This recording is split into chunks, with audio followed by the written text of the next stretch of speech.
What's good, gang? So today I decided that I was going to do a video that I feel like I should have done a long time ago. Today I answered the question that I get the most. Who is Fredo? I should probably start with saying that my name ain't Fredo. It's Alfred. This is your opportunity to go ahead and get your Batman jokes out the way. I'll wait.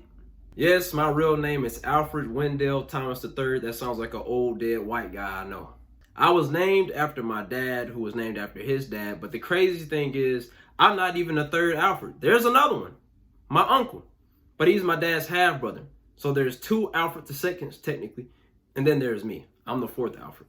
I feel like the wildest part about it all is that none of us go by our actual name. You know, my granddad, I don't really know him like that, but everybody told me he go by Crip. Everybody called him Crip. My dad goes by Al Style. That's what most people call him. And then my uncle, he goes by Junior. And then there's me. I'm Fredo. How I got the nickname Fredo? Believe it or not, Alfred was a difficult name for people to say. Now, I am from Mississippi, so, you know, maybe that had something to do with it, but they was calling me everything in the book but Alfred. They was calling me Albert, Alford, Alpha. Man, it's just everything in the book. At one point, somebody was like, your name's like Alfredo, but without the O. And I was like, yeah. They was like, cool, I'm gonna call you Alfredo without the O. The whole thing like a pimp named Slickback or something. In an effort to shorten the name, they was like, well, how about we just call you Alfredo? And believe it or not, people start saying that wrong too. And I was like, you know what? Southerners like to shorten words anyway. We're just going to go ahead and cut that Al part off and just call me Fredo. And thus, the nickname Fredo was born. So like I said, I'm from Mississippi, man. I grew up in a city called Florence. Probably never heard of it. I mean, people from Mississippi usually ain't even heard of it. It's a very, very small country area. You know, I lived out in the woods. Now, despite me growing up in the woods, majority of my friends, if not all of them, lived in Jackson, which is the hood. And, well, you've probably heard of Jackson, Mississippi. Yeah, it ain't got the best reputation, but I digress. There's some great people there. This is where the term country gangster came into life because, you know, I got that redneck side of me and then I got that street side of me, and it's a beautiful mixture. Very fitting because my dad's from Chicago and my mom's from Florence, Mississippi. So, you know, she's the country one and then he's the street one. Fredo. I have 4 siblings. I have an older brother, an older sister, a younger brother and a younger sister, you know, DJ, Precious, Trinity, and Isaiah. I grew up poor, man. I ain't never really had much, you know, so, you know, when you come from the bottom, it's like your perspective on life got to be different because otherwise you'll get stuck. And then, like, just seeing the stuff that we went through, you know, the struggles I faced, I just knew, like, no matter what happened, I was not going to let this be my life while I was here, bro. I couldn't do it. A lot of people don't know what it's like to struggle, man. And I feel like when you get put in certain situations, it's either going to bring the best out of you or it's going to bring the worst out of you. And I was focused on making sure that I could be the best I could be. I feel like the main thing that gets you out of these types of situations is your mindset, man, because that's really all you got, you know. I grew up around people that, you know, had similar upbringings, or even like my siblings at some points, where the way we saw our situation was completely different, you know. And a lot of people see it as like, if I'm from Mississippi and I'm poor, you know, this is what my life is always going to be, or I can't have nothing better than this because I'm from Mississippi. You know, nobody cares about Mississippi, you know, this and this. And like, and it's true to an extent, but it's like, it's not impossible to make it.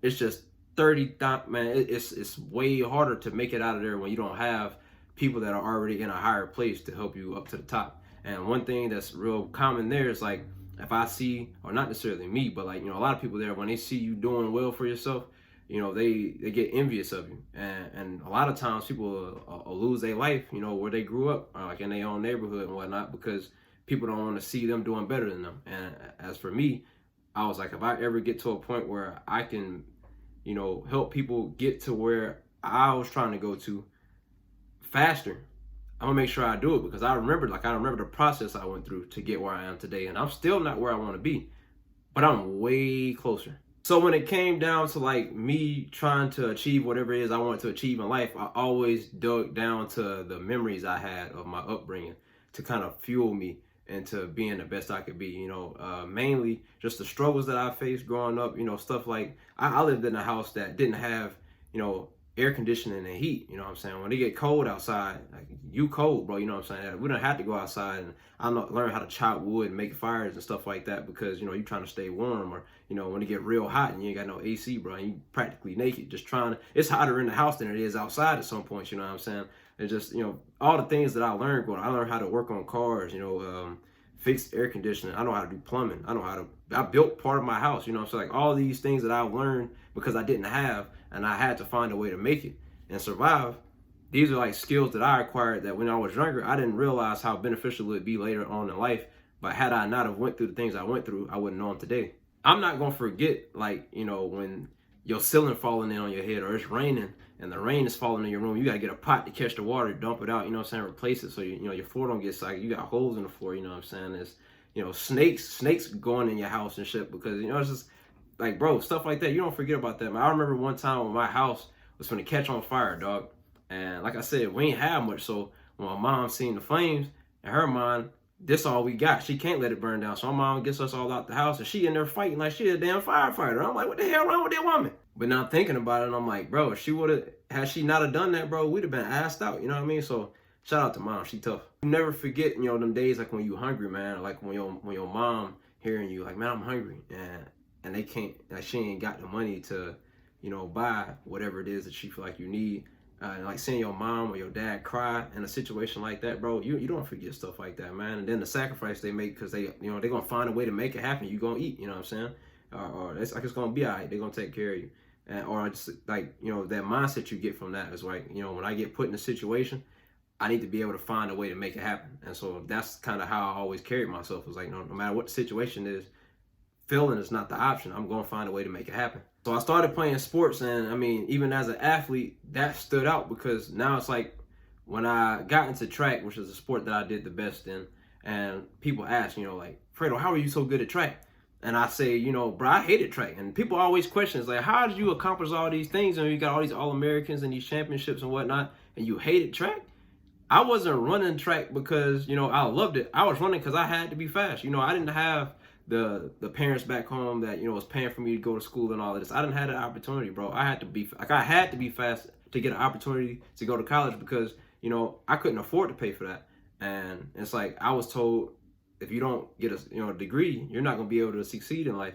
And so it's like, I needed to find a way to get into school, because to be honest, I didn't care about going to school, but the fact that I could run track and pay for it, I was like, okay, I'll run. And when I ran, my mindset going into the meet wasn't like everybody else's. They're like, I gotta run because I want to get a scholarship and do this and that. And to me, I'm like, bro, if I don't do good at this meet, I gotta go back, to them woods, bro. You know what I'm saying? I gotta go back over here. I ain't got nothing back home for me, man. So it's like, I gotta do this. Like, I gotta be good. And when I get on the track and that gun go off, I'm burning these motherfuckers. Like, I'm going hard, and it ain't got nothing to do. It's personal for me, because it's like, dog, I'm finna burn you, because you know what I'm saying. I'm tired of eating off the paper plates. You feel me?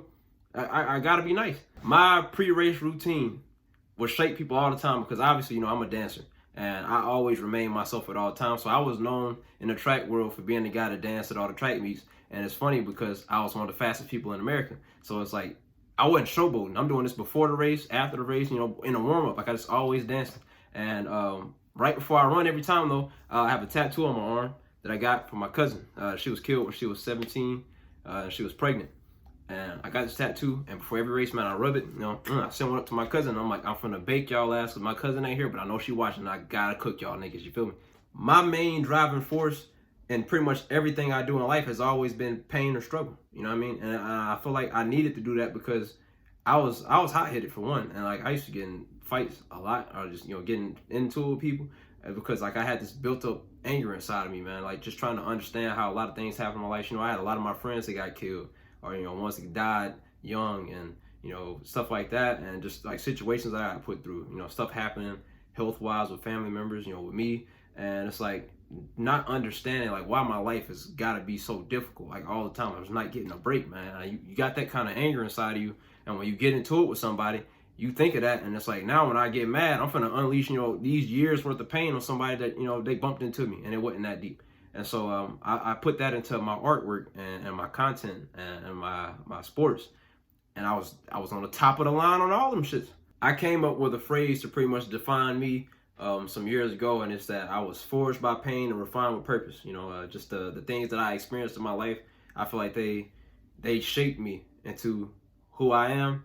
And then I fine-tuned myself with a purpose that would serve all those experiences. Like, I needed something to benefit me from the things that I went through. So like, now that I have, millions of followers and people reach out to me for advice, I feel like because I've been through so many things, when I can help somebody out and they say, oh, you saved my life, that makes all the stuff that I went through worth it for me, and it might not take away the pain that I feel, but I could be helping somebody else avoid going through that same thing, or help them navigate through it, because I've been through it myself. And I feel like it's a very, very small amount of things that I can't relate to, which is, sad in a sense, but at the same time, like I said, it's beneficial. Another thing that really shaped my mindset was a rule that my dad had in our household, and that was the word can't does not exist, okay? You cannot use the word can't. It was a curse word. I feel like if I came in the crib one day and was like, man, fuck this shit, I probably wouldn't even got in trouble. But if I said can't, my dad would blow a fuse. There is no such thing as can't. You just may not be able to do it right now. Put some time into it. You know how many things I've accomplished with that mindset, man? I'm telling you, when I have... Especially when somebody doubts me, man. When somebody doubts me, I feel like I get plot armor. You can't tell me nothing. I'm ultra instinct. The moment I hear somebody tell me something I can't do, I'm finna do that shit 3 times just to show off. So if you're watching this and you be talking about the stuff you can't do, watch your mouth. So that pretty much sums up where my mindset came from. Now I got to get into, how content creation became a thing. So most of y'all know that I'm a dancer, and I've been that my entire life. No exaggeration. They got film of me as an infant with the bent legs, man. And I used to be hitting that shit then, you feel me? Like it's just been in my blood. But I grew up, in the woods, man. So I didn't have access to all those teachers and like that just dance community to help me grow. But I was passionate about it. And so like I'd watch, Michael Jackson, or like YouTube videos of people dancing, man. And I'd go outside and practice day in and day out, bro. I mean, this is not an exaggeration. Not everybody's seen like the process I went through to get good at dancing. Like I was always naturally good at dancing, but to get to where I was like respectable as a dancer, it took a lot of practice and no guidance. I'm outside, rain, sleet, or snow, bro, dancing. I mean, I got some cheap headphones. I ain't wearing no shirt. Just going at it, bro, to music on a Nokia sometimes that I screen recorded off a YouTube video. Just hold it up like this, you know what I'm saying? It meant something to me, you know what I'm saying? And I remember one day I'm dancing outside in my front yard while I was storming, bro. And lightning struck my yard. And I'm like, oh, man, let me go in that crib because I'm tripping. But yeah, if you ever seen me in life, man, I always walked around with headphones on, from middle school to college. I always had on headphones, and I was always dancing. That's what I was known for. And so in high school, I think, or actually in middle school, I started posting videos online, and obviously wasn't nobody watching, but it didn't matter. It was just like my way to break that nervousness I'd have of people seeing me dance. So in the beginning, it was just, I wanted to share my art form. I didn't really get too caught up with the numbers and whatnot. I was just doing what I love, man, and hoping somebody enjoyed it. And then Vine came out, and boy, I didn't expect it, but I ended up blowing up on Vine. And back then I used to go by Fredo, and I got like 2.6 million followers on Vine, and all I did was post dance content, and sometimes it'd be like dance comedy, but I never spoke on social media throughout this whole phase. I was known for being a dancer. And you fast forward, I go to college, and this is when Musical.ly comes out, and I blow up on Musical.ly. I get verified because when I went to college, I started performing on stages and whatnot with Montage dance group in Mississippi. And after that, I met somebody on campus that was on a TV show called Bring It. You might know Kayla and Tim and Jay.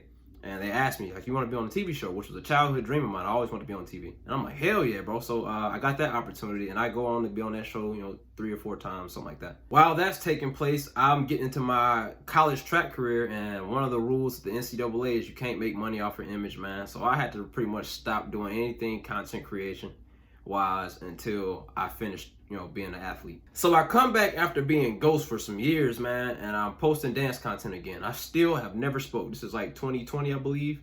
And I do that for like a year, I think. And I end up getting 250,000 followers. I'm verified on TikTok and whatnot.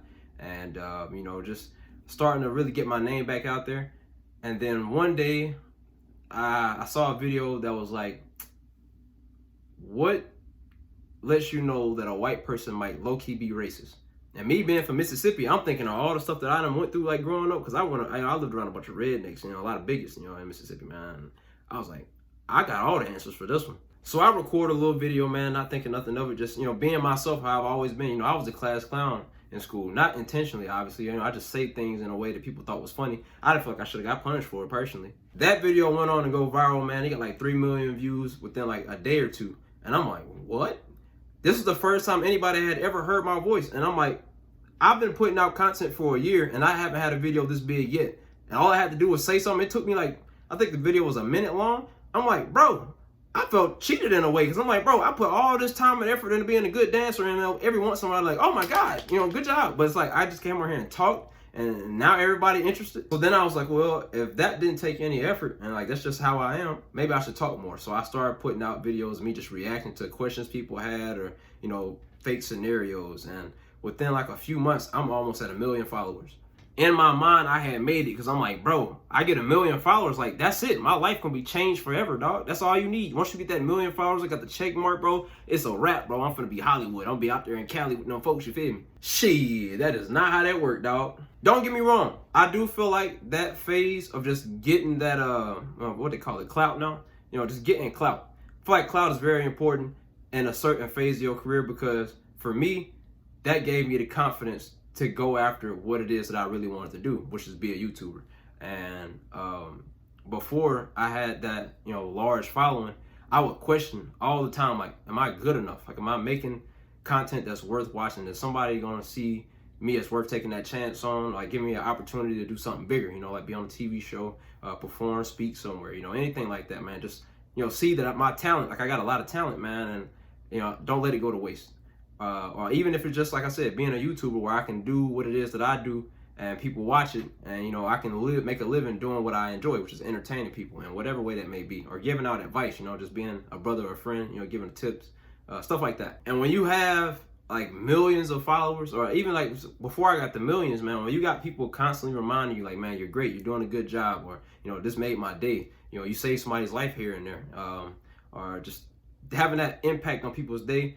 On the days where I felt like quitting, those messages, stuff like that, that's what kept me going on the hardest days because, obviously people don't really know what it's like to be a content creator in the beginning. When I first started content creation like full time, I wasn't getting paid at all. It was just, I was putting out content, trying to grow my name. That way, eventually, an opportunity would pop up. That's what I was hoping for. Now, how I got to that point anyways was, this is after I graduated and like the pandemic and stuff happened. Before that happened, I was a coach, a photographer. I had all the stuff I was doing like sports wise that relate to my degree. But when everything got shut down, the sports field stopped, and all that like in-person training and stuff, like pretty much my degree was in the dumpster at this point because you couldn't leave the house. And so I'm chilling and I'm like, man, like what am I going to do now? Like I just spent, 4 years or, 2 years of my life because I already had one degree. But like I just got wasted in a way. Like now what am I going to do? I can find a way to use, my fitness knowledge and make a YouTube page and do fitness. But when I'm thinking about it, I'm like, if I'm going to make a YouTube channel, although I do have like that passion for helping people get the body they want, that's not something that I'm just like super passionate about. It was just like the best choice out of the options I had as far as degrees went. And so I was like, I'm just going to do content. But, when you ain't getting paid to do content, you can't really afford to do content, if you get what I'm saying, because like you got to eat at the end of the day. And I feel like that's one problem that a lot of content creators don't have because people like Jake Paul and Charlie D'Amelio and all of them, they don't come from where I come from. You know what I'm saying? If they want to chase their dream and if it fails, they can go back to their parents' crib. They got money already. They live in a life. Their life not gonna be affected. They not gonna starve if they don't do well. As for me, if I don't make it, it's like I don't have that net, bro. I'm gonna be out on the street. You know what I'm saying? And it's like I had to ask myself, what is more important to me? Do I want to live a life where I got all of this money and I can be living the life that a lot of people I guess will want, or I can do something that makes me happy and I can have a quality life? Because I knew if I didn't do something I was passionate about, I'd be miserable no matter how much money I made. So when the pandemic starts, I'm like, you know what? I want to be helpful. I'm gonna go get a job somewhere that's like needing help right now because a lot of places were understaffed. So I get a job at Home Depot and I worked there for I think like 5 to 6 months, something like that, and I save up like $10,000. And I was like, all right, when I get to 10,000, I'm gonna quit, and then I'm gonna take all that money and I'm gonna go for the next year of my life.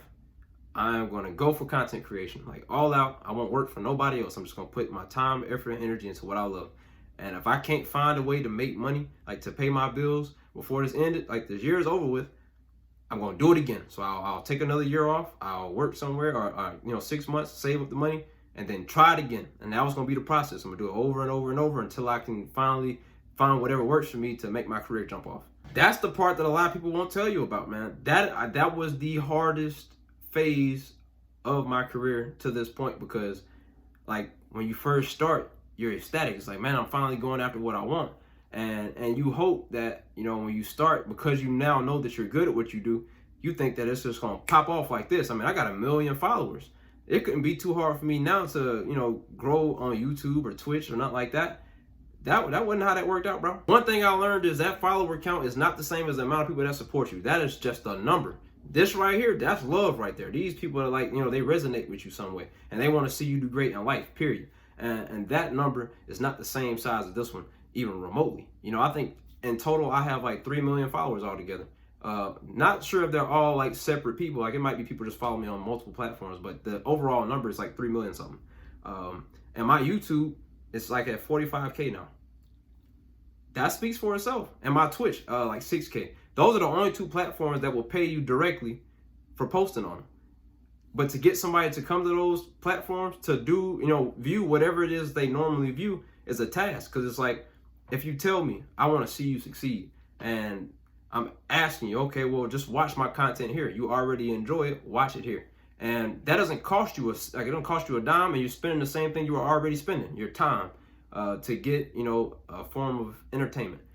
And that's too much to ask. It's like, well, how do you have confidence in putting out merch at this point? Because now it's like, I'm gonna pay for some merch to get put out, and then expect these people that won't even watch a YouTube video that's 2 minutes long, which this one's probably gonna be pretty long, but, you know, watch a 2-minute YouTube video, that's too much to ask, but I'm gonna get some money out of them. Have y'all seen the gas prices right now, bro?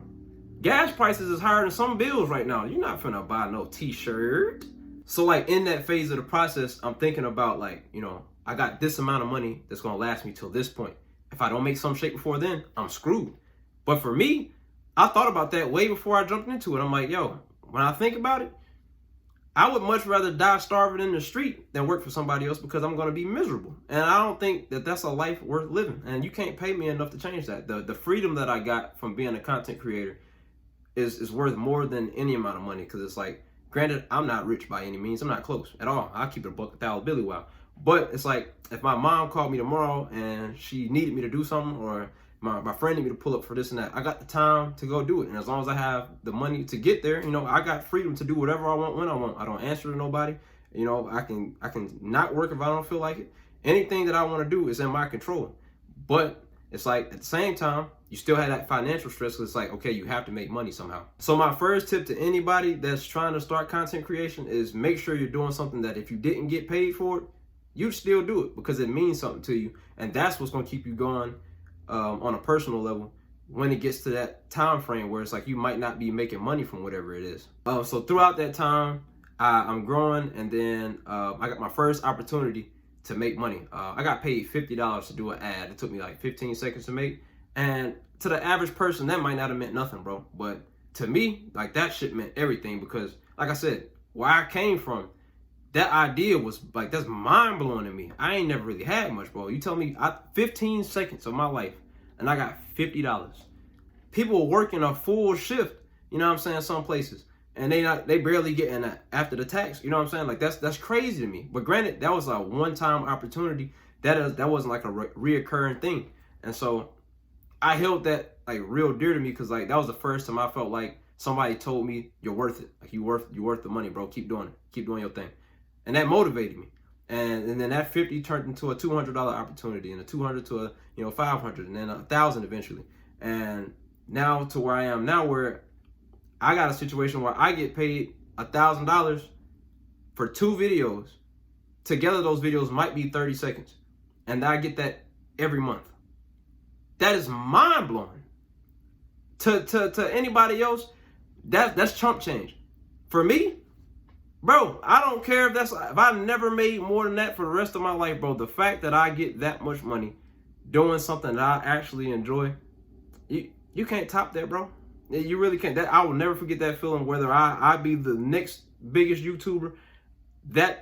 Just that first time where I had somebody come to me and offer to pay me whatever it is that I suggested, and didn't even question it. I'm like, yo, right now, I'm feeling like Batman with prep time, bro. Y'all can't stop me from doing shit. Now, I feel like the financial aspect may be the leading like factor to people stopping going after what it is they want. because, you know, at the end of the day, you can't ignore your stomach growling, you know what I'm saying? Or like, you know, if you have kids, you got other people counting on you to make it. Me, I don't have any kids. You know, I'm in a relationship, but, you know, I live alone at the moment. So it's like the only person that's like dependent on me to be doing well is myself. And, you know, I'm doing all right. But aside from that, there's other problems you're going to face as a content creator, because with that influence comes a lot of bullshit. And I'm not going to lie to you. The hate, I feel like that'll break a lot of people. Now, me personally, I've never really valued people's opinions. I mean, let's just keep it a buck 1,000 Billy Wild. What you think of me, what you got to say about me, that don't mean nothing. As long as you don't touch me, bro, we're going to be just fine. You put your hands on me and, you know, you're going to... This is coming from a guy, though, that I feel like if you ask anybody that's met me in regular life, I honestly don't think there's anybody that would say something negative about me, because I'm just a real chill, laid back guy. You know what I'm saying? I grew up in the South. We real big on respect and, you know, being helpful, you know, having hospitality. So I carry myself in a way that I feel like I want somebody to treat me. Now, aside from internet, you know, on the internet, I joke a lot, man. I joke a lot in real life, but I joke with people that I know. You know what I'm saying? I don't play around with people that I don't know like that, because I don't know what they got on their heart, you know, how they feel about certain things. But man, I done had people tell me to kill myself. I had this one black chick tell me to go get shot by a cop. I was like, what? That's crazy to think about that she said that. Like, that's on your heart. It was funny though. You know, just racist comments. Oh, boy, you gonna get them.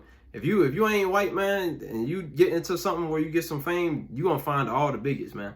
It's just like the hate you're gonna get crazy. But I feel like the main thing I tell people when it comes to hate is balance it out with the positive stuff. I can't count the amount of positive messages I got. I can probably tell you on my hands and feet how many times that I've even acknowledged at least some hate mail. Because it's not, for me at least, it's not a common thing, but like I do see it most of the time when it comes. And when you got like the community that I have now, is where I don't have to say anything. If you come at me sideways, my people gonna get on your head for me. But you definitely gotta have thick skin though, because people don't care about you. I remember I lost a lot of followers because I did a ad. I got paid to do an advertisement, a little brand deal, and people were mad that I was getting paid, which is crazy, because it's like, you know, they'll get on the comment, man, you know, I couldn't imagine what it would be like for you to not make content no more. You know, my day would be so much harder. Life would be hard if we didn't have Fredo making content. But I'm like, bro, if I don't get paid, you know what I'm saying? I don't eat, bro. If I can't eat, I can't keep doing this. I got to find some way to feed myself. So it's like, if you don't, y'all not paying to watch my content. You know, I got one person, I think, that has like bought a membership to my YouTube. First of all, bro, again, thank you. But you know, like I got subs on YouTube, it's like 100 or something. But like I got millions of followers. But y'all understand, if every follower I had sent me $1, I wouldn't have to think about paying a bill for the next few years. You know what I'm saying? So it's like, it's not like I'm asking anything of y'all. But if you see me like trying to further my career and you get angry, why are you following me? Like, that's weird, bro. But yeah, they was like, man, just don't become one of those people that's, you know, out here making money, man, and posting these, you tagging people in the videos and copper. I'm like, why are y'all trying to police me on how to do my job? Like, this is what I want to do. I'm gonna do it how I want. And if you thought that you could, you know, talk to me any kind of way, I'm gonna block you and disrespect you first, because I don't care about all that. And it was on Instagram, so as you can guess, I've been losing followers on Instagram for about a month now, and my life has not changed in the slightest. So to everybody that got an announcer that they're gonna leave because they don't like something I said or something I did, bye. Another big problem content creators are gonna face is that creators block, man. Those days where it seems like no matter what you do, you can't think of an idea for a video, or all the stuff that you're coming out with seems trash. And we tend to be our hardest critics, man. And some of the videos that I thought were just trash did the best. And I feel like a lot of times the videos I put the most effort into are the ones that flop. So it's kind of hard to gauge like what it is that the people want. And just knowing like your success is gonna be based on how many people you satisfy, you gotta understand what it is that they want, man. That's the part that I'm in right now with YouTube and Twitch, which I'm not taking Twitch as serious, but YouTube for sure is just trying to figure out like what is it that people are gonna come here to watch, and what's gonna get somebody that doesn't know me to want to stay around. Another problem I feel like stops a lot of people that get into content creation is trying to portray an image that isn't real. You know, a lot of people, they got a lot of followers. It's easy to make them believe, you know, you got a bunch of money and you live in this lavish life, and you know, you out here renting these cars that's exotic and you're using them for your video, and then you taking it back to the dealership, but you make it seem like you got all this and you spending money on these expensive clothes, so you know, you look like that you live in this high life. I don't do that. You know what I'm saying? Y'all seen me from day one. I talk the exact same way. You know, I respond to my fans the same way. Like the clothes I wear, I've been wearing this hoodie since I was in high school, bro. Half my clothes, I ain't even went shopping too many times since high school. I've been wearing this same worn down beanie since I was in college. I graduated like, what, two years ago now? You know what I mean? I just, very same guy. When I go back home, I talk to people the same way. I don't carry myself no different. I'm a real down to earth dude, and I feel like that's one of the things that like builds that relationship between me and most of the people that support me. It's like they don't see me as a celebrity as opposed to, you know, that's my brother right there. You know, that's my friend. That's what I want y'all to think of when y'all see me. That's just my homie, and y'all talk to me that way, you know. So when you have a problem in your life or something like that, I want y'all to feel comfortable enough to like reach out to me and know that I'm gonna have your back if I'm capable of at the time. You know, and a lot of people, I know FaceTime plenty of my supporters, man, when they going through something hard, or, you know, they need some advice. You know, if somebody doing a school project, they need me to pull up to their event. You know what I'm saying? There's plenty of things that I don't obviously go around just bragging about all the stuff that I do. But like when I say who I am as a person, like my word and my like being who I say I am means more to me probably than anything else other than respect. You know, I demand respect, or not even necessarily that. You just not gonna disrespect me, but knowing that I am who I say I am, and anybody can vouch for that means the world to me. So yeah, man, to finish it off, just some advice to anybody that want to do content creation. I'm gonna keep it short and sweet. Go for it, man, and chase after it passionately, and don't quit. I mean, today this video might get 1,000 views. I could wake up tomorrow and make a video and it get 1 million. I'll never know. But if I died tomorrow, at least I know that I tried, you know, and that means something to me. Now that might not be enough for you, but that's enough for me. So I wish you well on your journey, man, and always feel free to hit me up if you need some advice or something like that. Now to end off the video, I just want to tell y'all a couple things about me that you might not have known. So for one, I am 6 foot. I don't know why it is that everybody thinks I'm short. This hat is not a wig cap. Okay, I have hair under this. I just like to wear my beanie. I wear hoodies and beanies pretty much year round. So yeah, I'm a professional dancer. I ran track, 6-time All-American. I'm pretty sure a lot of y'all have seen my track wall. If you haven't, it's on my Instagram. It's like paged in one of those stories. You can just look and see, you know, some of that. Let's see. I can work on cars, as I said before. I'm a country boy, so you know, all the fishing, mud riding, all that. I do all of that stuff, bro. I like guns, obviously. A lot of people asking my gun drill. I'm not sure if I can show it on YouTube. Yes, I have. I've showed it before. Here she is. That's my pocket partner, you know. It keeps me company out here in this state that I ain't from. As you can see, gun safety. Never put your hands on the trigger. Treat it like it's loaded. You feel what I'm saying? Be very careful with these weapons, man. As y'all already know, I'm a gamer, man. I like doing parkour and shit. I like flipping and whatnot. I can ride anything that has wheels, from skateboards, skates, rollerblade, and all of that. I do all of that stuff, man. I'm a really like outdoorsy kind of guy, despite the fact that I really don't leave my house no more. It's just because I'm, you know, out here on my own. But after I move, I feel like I'll get back into who I was before. I play basketball, so hooping is one of my favorite things to do. You know, I'm a real chill dude, man. I do not smoke. I don't know why everybody think I smoke. My eyes be looking like that because I don't sleep. I have insomnia. And some days I just can't sleep, man. I got too much stuff in my head, you know. So, you know, that's why my eyes be red sometimes. Like I had them black circles on my eyes. People think I done got beat up or something. Ain't nobody beat my ass ever that I can think of. So, yeah, I mean, I be tired, bro. But, you know, I dedicated myself to what I do. So, you know, a lot of times I'll be up making content, you know, for days. And it's just, you know, part of the grind, man. One day I'll be well rested and I'm going to look all pretty and shit. So, yeah, if there's any questions that y'all want answered, man, just leave it in the comment section, and I'm gonna do an Ask Fredo part 3 and answer them there. I appreciate y'all watching, and to anybody that is gonna decide to go after Twitch or, you know, YouTube or whatever it is that you want to go for in your life, man, it might not be content creation. Just have some confidence in yourself, man, and know you can do it. And I believe in you, and I'm proud of you for trying. And you know, that's a big deal. So thank y'all. Y'all be easy, man. Much love.